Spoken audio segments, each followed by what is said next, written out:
to 500 Doors, your real estate podcast. Speaking with industry experts in real estate buying, selling, planning, developing, wholesaling, investing, financing, and management. If it's real estate, we're talking about it.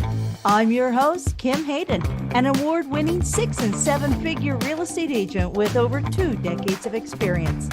Understanding real estate is a dream for many, that we, real estate professionals, have the ability to bring that dream to reality while building better communities and being the change we want to see.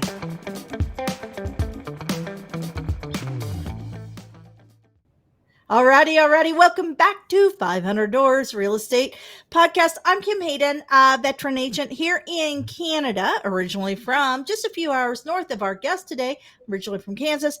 And we have Rick Ott here. Now, just so you know, this is the groundhog version because the first version, which was such a great interview, and I'm sure this one will be better, the audio got corrupted. So, I always say tech and toddlers, they'll blow up on you at the most unexpected or inconvenience of times, right? And Rick, you've had a couple toddlers, picked them up, and just like, don't shake them, because Yeah. God knows what's coming out of this one. Welcome to the show, Rick. Hey, thanks for having me, Kim. Excellent. I'm looking forward to this because we get agents that are either, Florida, California, New York, but from that center belt of the United States, kind of the growing up in Kansas, we called it the wheat belt, but getting that perspective from kind of that true hearth and home space of the United States that we see from uh, um, the whole Midwest is like small business, everybody's working, and it funnels out from there, right? So we got a lot of big dollars happening on the coast coming back to the Midwest. It's I think it has a very different view on how we serve our communities and work in our communities. Yeah, I agree with you. I think so too. And Definitely a different vibe. you've lived LA. So give us a little bit of who is Rick and what market do you serve? Well, I was originally, I'm born and raised in Los Angeles, California. I left California when I was 18 and spent 10 years in the Army. And I just ended up, I had been to Austin, Texas. I had some family, I have a lot of family actually from Austin, Dallas, Texas. So I came here, my last leg of my 10 years in the Army, and I said, you know what, let me get my real estate license. I knew I wanted to get out of the military. Um, and I wanted to start a family, and I just didn't want to do all of that while I was on active duty. It didn't make sense to me. So I got licensed in April of 2002, and the market that I serve is around what is now called Fort Cavazos, Central Texas, Killeen. I'm an hour north from downtown Austin. I'm an hour west of Waco, and 2.5 hours to Houston, 2.5 hours to Dallas. So I'm lucky. I'm pretty much in the center of everything, and it's a good market, a good volume market. I have a small team of 4 agents, 2 assistants, and we plug away at it every day. But luckily we've been very lucky to be where we are. We're just our average house prices are, right around 180 to $200,000. That'll get you a decent house. You can buy a brand new house here for under 300. And I don't mean a 13 or 1400 square foot house. I just sold a almost 2100 square foot house for 192,000, brand new. And that's kind of what you can buy here. And so we get people from everywhere: California, New York, Florida.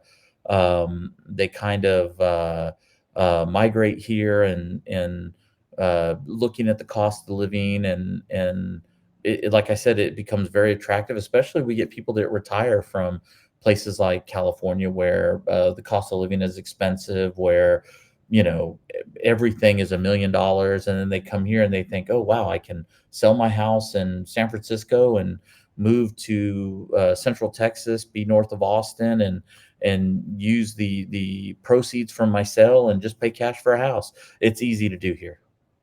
Yeah, and and it's it's a far more laid back, isn't it? Like, it doesn't Oh have that same, well, uh, phonetic energy that you will unless you're on our feel. roads, unless you're on the highway here, it's Oh, yes, you were talking about the highway previously. Like, you yeah. could just clock it and go, and We I'm have guessing good highways in Texas. We do. We have some 80-mile-an-hour posted speed limits. So, yeah, you can get here and drive around fast and get everywhere as quick as you need to get. And yeah, definitely, we have some crazy drivers, but that is because we have a mix of drivers from New England and Southern California, and you put those two together, and it's bound to get a little crazy. But it's still we have plenty of roads and wide highways, 3 and 4 lane highways to go 80 miles an hour on, and, it's Do great. you still have, those "Don't mess with Texas" signs everywhere? We do. I don't see them as much as I used to, but, those signs were, for those who don't know, that meant not to litter. Those were Yes! don't litter I signs. I Yeah, remember the first time I went through Texas, I'm going, "Don't mess with Texas." It's like, well, why don't they just have signs, "Everything's bigger in Texas," right? And then my sister informed me, she goes, "That means not to litter, Kim." I think that came out, like, in the '90s, that whole it did. initiative. Yeah, yeah, Yeah, and what a it was such a well thought out initiative, and I know that yeah, you were actually talking about being well thought out, being very precise before we started recording. Um, and you have a team of four. You're also a boutique brokerage, that correct? is So correct. We're a give small me a little bit of brokerage. insight on why a boutique, why you've chosen to do this, take on that workload and create a space for agents to excel in. For me, I think what it was spending uh, many years in real estate and in different um, franchises, and then becoming a franchisee and operating, and then just realizing that I actually could provide more to everyone around me if we just were able to get rid of some of the things that I think were costing us so much money every month that a franchise does. You have franchise fees, and they're all valid reasons. They're all good. It's not. I'm definitely not speaking poorly of any franchise. It's just for us, for me here. We already had the branding, and it just was a smart decision for us. And when we left the franchise that we belonged to at the end of this past year, we had 13 agents, and now we're up to 43. And so we've grown quite a bit in 8 months, and that's simply because we're just able to offer things that we feel like the agents want versus the things that the franchise gave us to put in front of the agents that the agents never used anyways. I knew this I was going to be a thing for me. well, and I'm a firm believer it's great agents make good brokerages. And and I know that brokerages, and this is not poo-pooing any brokerage, and you are a brokerage also, but the reality is the brokerage, a good solid brokerage, is the culmination of amazing agents. So agents have to go out and actually build their own personal brand. And I think that we've seen a lot of people, a lot of mediocrity lean heavily on, oh, I'm with this, I'm with that, as opposed to, I am here to serve and I am with. So I love kind of this approach that you're listening within your local market. What do agents need and what is the community asking for? Yeah, we found that our community as a whole didn't really associate myself or my agents with a brand. They just knew us as who we were, and so we could have put any sign out front. It wouldn't have really made a difference as long as the word real estate was there and our phones work. Um, and that was one of the things that really kind of tipped us to really make this decision, was just simply seeing like, hey, we can offer more to agents, we can offer more to our community, um, and the resources are more abundant if we do it this way. And I never, I still always reach across the aisle. Like, we do a lot of social media postings for other real estate agents in our market. Hey, you got an open house? Send me the details of the flyer. I'll post it for you. It's not a recruitment tool. It's nothing like that. It just is 100% genuine, that I feel like, let's all come together with all of these new rules that we're dealing with from NAR. Um, let's not look at it in a bad light. Let's look at it as, hey, this is going to help us become more professional, and let's really work together as a group of agents, and try to support each other, and get rid of the agents, because we've all seen agents that were very much like, oh, it's tough to do a deal with this person because he or she is a little cutthroat. And really, for me personally, I want to eliminate a lot of that. I don't ever want people to come at Yeah. me and think it's hard to do business with Rick Ott. I want to support you. I want to help you. Yes, I still have to represent my clients, but we have figured out how to do that in a way that still welcomes our community and our fellow agents. And really, we just have a community of fellowship of real estate agents that come to work. We know that everybody's trying to do the same thing. You're trying to take care of your clients, help your community, but you're also trying to feed your family and pay your bills. And so we want to do anything we can to support that. And I think that in time, those ways of thinking will catch on, and everybody will start to feel that way, that, hey, we're not the enemy to each other. We're definitely not the enemy to our clients. Let's come together. Let's work hard, and let's reteach society how to treat us, because I did get really tired of hearing people say things like, oh, real estate agents, like, you can't trust them, don't use them. And I think we're just people just like everyone else. This is just Yeah. our chosen profession. And if we have good intentions, eventually that's going to bleed off to everything that we do. And I do find it fascinating. Real estate is most likely all of our clients, or 99% of our clients, real estate is our legacy piece. It's our most expensive purchase we will make in our lifetime. And it is fascinating how over the last 30 years, the perception of real estate agents has really changed. I do think a lot of that is due to, shows like Selling Sunset, millionaire listing, things like that. And don't get me wrong, those all serve a purpose. They're Yeah, entertainment, right? they They're are. I love those entertainment. shows. They're entertaining. Yeah, but they're That'll not. never be me, though. Yeah, but they're also not the real sequence of how a deal goes together or Sure. what actually happens. So, I mean, and I think that the average person watches these and goes, "Oh, well, it's just that easy to sell." So, and then I just find that a lot of it is around the perception. And I love the fact that you are bringing things back to a very hyper local, serve the community level. Um, let's talk, your hidden gems. Like, what are the places that or place that you recommend people go to or check out that even people who have lived there all their lives don't know about? That's a great question. So, um, we have a vineyard that's about 20 to 30 minutes from here. It sits in between Central Texas, like where I work, Killeen, and Georgetown, North Austin, and it's called the Vineyard at Florence. And the vineyard itself is really nice to drive around. They have a wine bar, but they have a restaurant there called Farmers Commons, and the food is amazing. It's not too expensive. The atmosphere is great.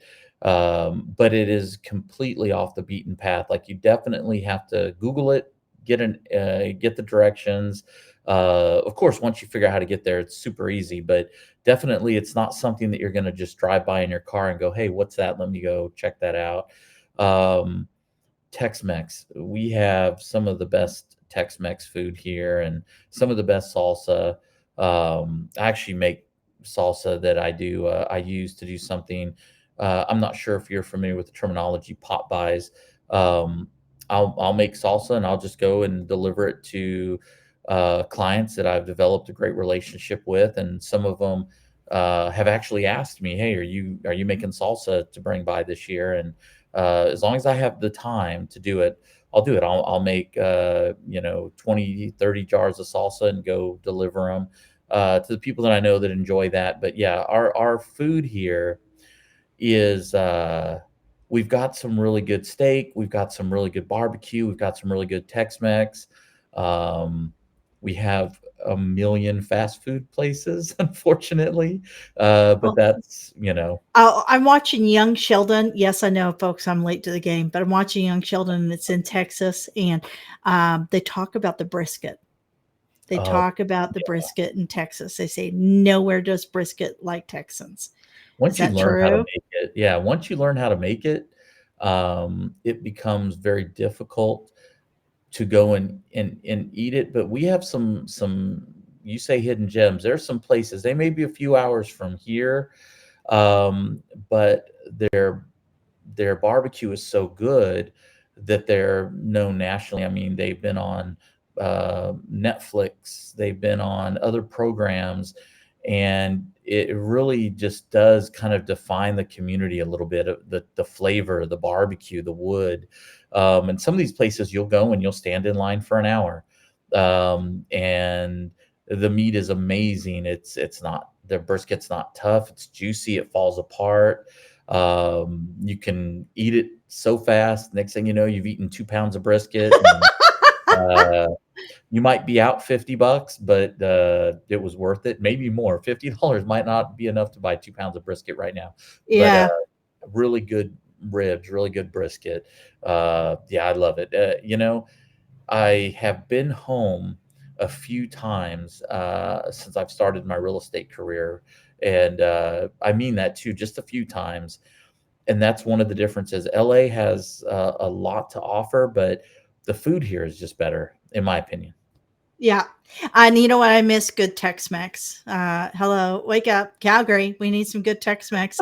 Um, the best we had uh, just to eat was Chili's, and Chili's even went out of business. It's like, seriously? Yeah. Seriously? Come on, folks. I love good queso. And queso, the white queso. I Oh, that's like good. Yeah. the white queso. Yeah. And Queso you blanco. cannot get white queso here in Calgary anywhere. Um, right now there's a lot of should I, shouldn't I, what's really going on, we're hearing people dropping videos on regularly, either A, the market's booming, or B, it's going to collapse. And let's remove what's out of our control. I have no control over the stock market, or if the government spends a gazillion dollars on something. I'm no control over that, folks. What I have control over is what happens in my backyard and how I respond to it. What would you say? And I think you're probably a bit like me in that sense. It's like, you know what, let's just put the blinders on. I don't need to get weighted down in all of this. What would you say to people who are looking to buy or sell in today's market, and they're getting inundated with all of this conflicting information? This, it's either doom and gloom or it's crazy skyrocket. What would you say to people in your market who are looking to buy or sell? It's a good question. There's definitely two different conversations. If somebody's looking to sell a home, um, because of a lot of the news coverage, uh, not always, but sometimes I'll have a seller ask me about the buyer's compensation. Uh, See, I didn't use the word commission. They will ask me about buyer's compensation, and I'll explain to them. And again, this might just be something that's in my market, but my market is a very cash poor market. Not necessarily do we have a lot of cash offers, do we have a lot of buyers with a lot of liquidity. Most of our buyers, actually, we have a younger population of home buyer, which it kind of explains why we consider ourselves a volume market. We can sell. I mean, I've got agents that are selling 8, 10, 12 houses a month. Um, but they're all, 150, $200,000 homes. And so one of the things I would tell a buyer is one, uh, build a relationship with your real estate agent, find an agent that you click with, and ask your agent questions about the interest rate, about mortgages. Um, some people may disagree with me, but it's okay to call a mortgage company and say, "Hey, what are your rates?"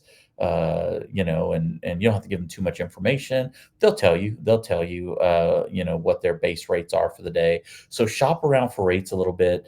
And the main thing is if you marry yourself to a good real estate agent, you're not going to be disappointed. You're going to find something. They're going to explain the process to you. First of all, they're going to explain to you what the cost to purchase this home is going to be. I mean, everything from earnest money option fee, home inspection fees, stuff that you're going to need to be aware of that the lender is going to need from you, and of course, figuring out doing a mortgage calculator. Those are things that I want buyers to understand up front. Hey, this is what the cost is going to be for you to do this, so that you're not surprised later on. And then for sellers, I just explain the money to them.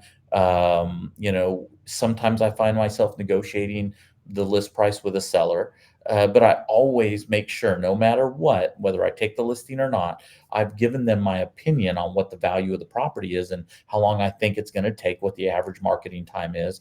And then I definitely talk about the compensation. I want to make sure that sellers understand why this thing about negotiating buyers' compensation, in my opinion, in my market, it doesn't really work the way that they've been told by watching the news. And so I want to make sure that they understand. And do I have sellers that say, "Hey, look, we just don't want to pay buyer's agent compensation"?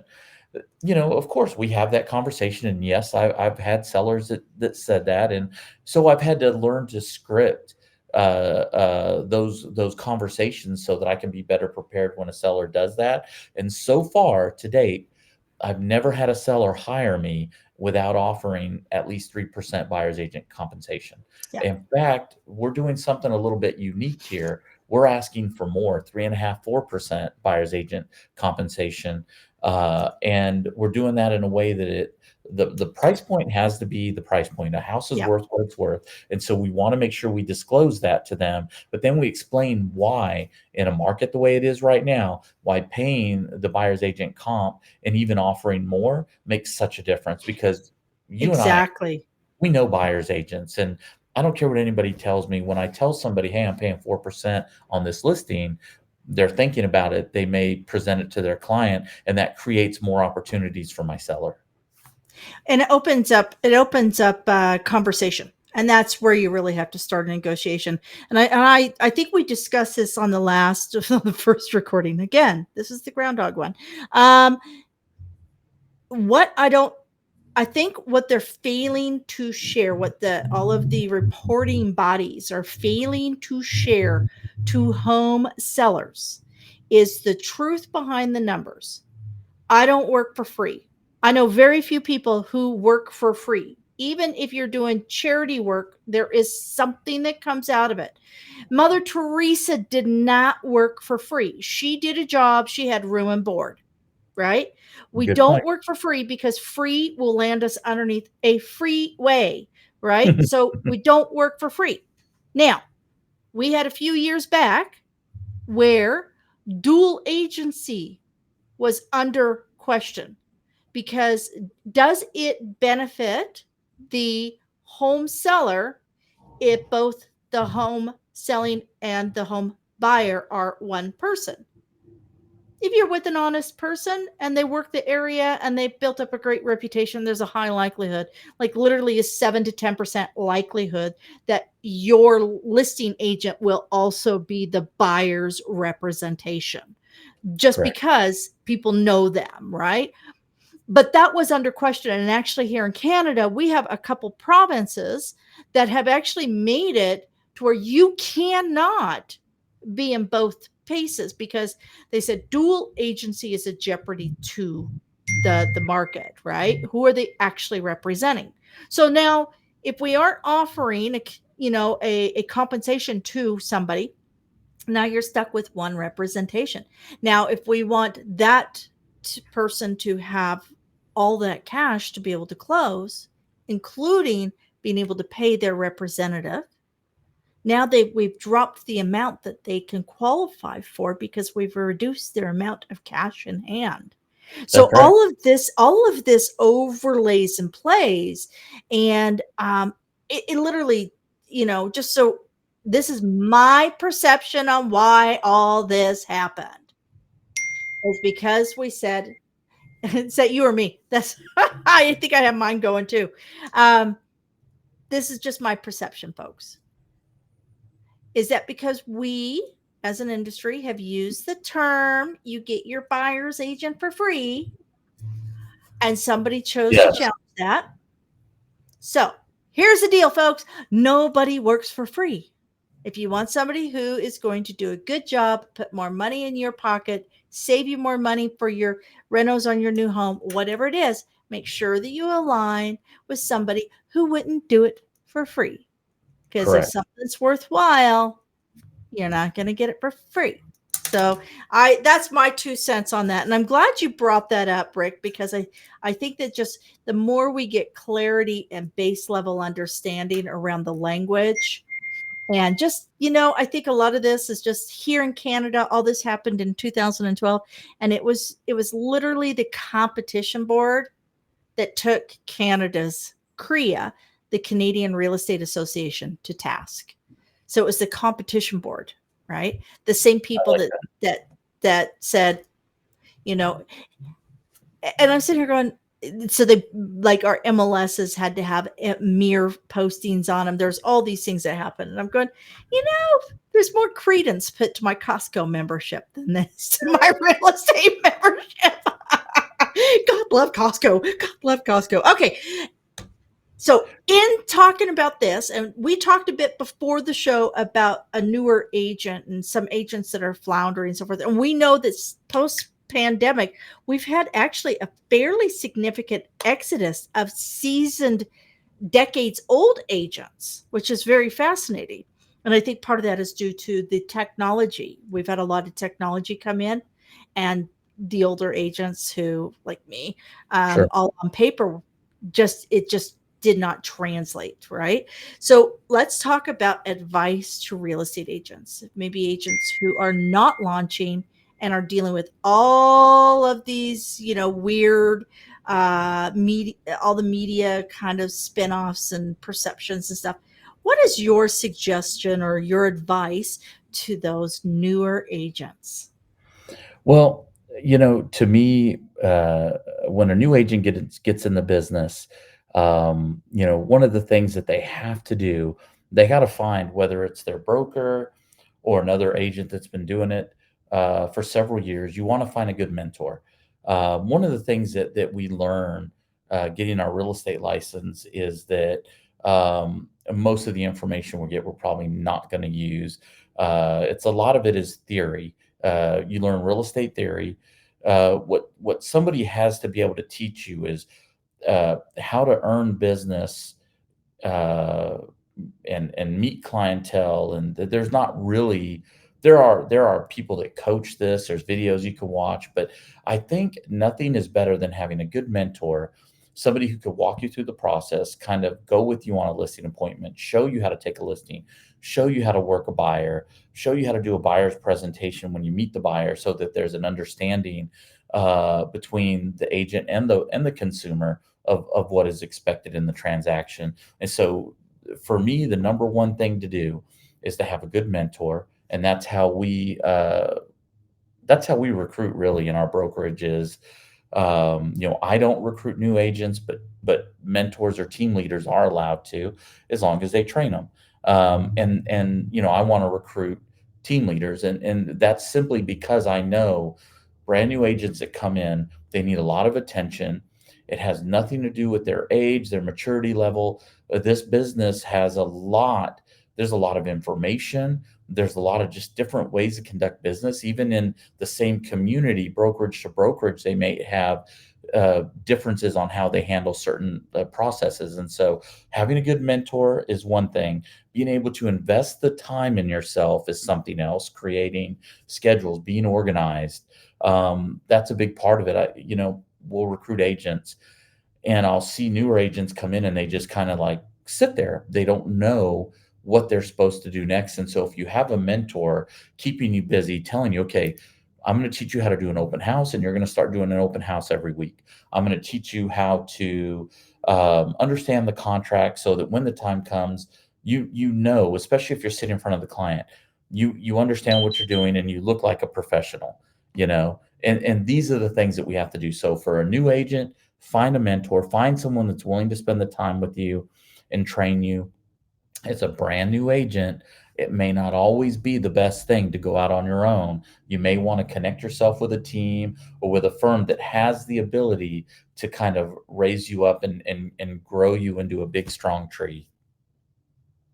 All right. Now, Rick, run us through your socials. And folks, he does get all his messages and he will respond. So, and I do have your YouTube on here because, folks, if you want to see really good shorts, some fun stuff, check out the one with the Joker. It kills me every time. I watched it like I think 6 times this morning. Do check out his YouTube channel. But, Rick, walk us through. I know that you're in the process of finding a new digital home and identifying like what your exact URL will be, and so forth and so on.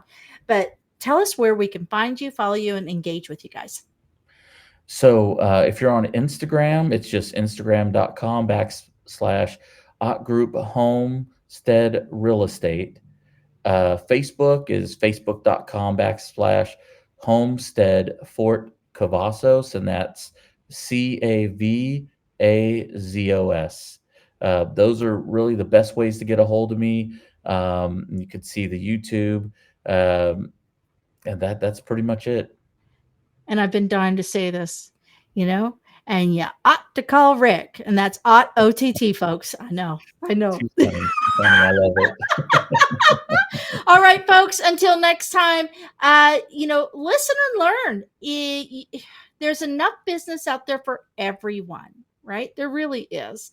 But is it a business you can be proud of? There's a lot of great tips and insight here with Rick. And if you're looking to buy or sell and you're in Central Texas, I'm betting you can get Rick to take you to one of those great restaurants to sign that listing or buyer's agreement. So yeah, sound good, Kim, Rick?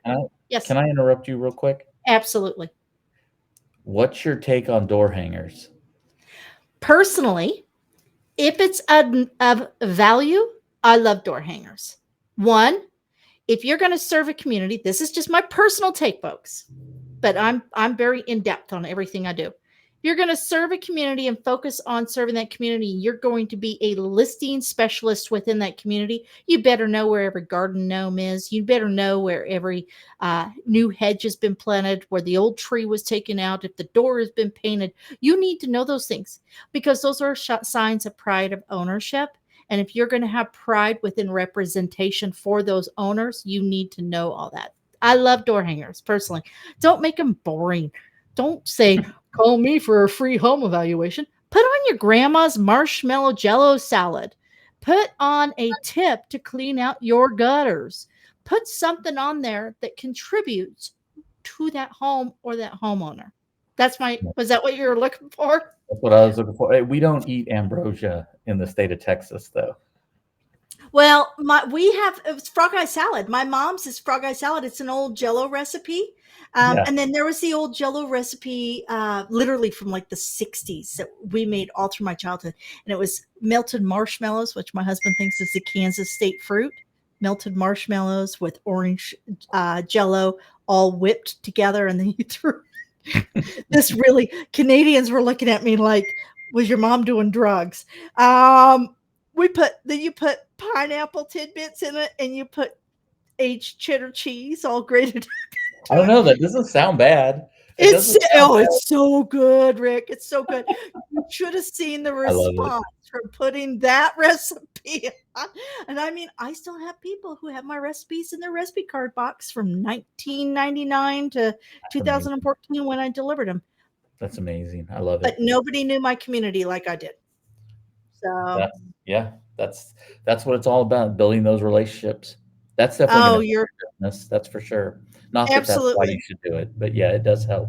Oh, I love people. I love, you know what, Rick? You know what I really, really love?